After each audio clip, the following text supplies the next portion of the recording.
গরম পড়েছে আর এত রোদ দিয়েছে। আজকে মনে হয় 41 ডিগ্রি হয়তো গরম আছে আজকে। এই যে দেখো রোদের তাপমাত্রা, দাঁড়াও দেখাচ্ছি, গাছ আছে এখানে, এই যে দেখো দেখতে পাচ্ছ, এত রোদ আর এত গরম, তার মধ্যে দিয়েও আমাকে কি বেরোতে হচ্ছে, কিচ্ছু করার নেই। বাড়ির লোক তো বলছে তুই আজকে রাস্তার মধ্যেই হাঁপে হয়ে মরবি, এত রোদ এতটাই গরম যে মানুষ ঘরের থেকে আর কি বেরোতে পারছে না। আর আমার মানে বাধ্য হয়ে আমার আর কি বেরোতে হচ্ছে।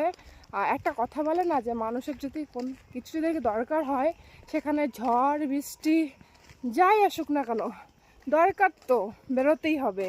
তো আমার এমন একটা আর কি দরকার মানে পড়ে গেছে আজকে, যেটা মানে আজকে না গেলে আর কি নয়, আজকে আমাকে যেতেই হবে সেখানে।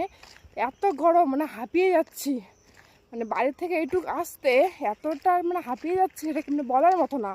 কিন্তু সে জায়গায় আমার আজকেই যেতেই হবে, কিচ্ছু করার নেই।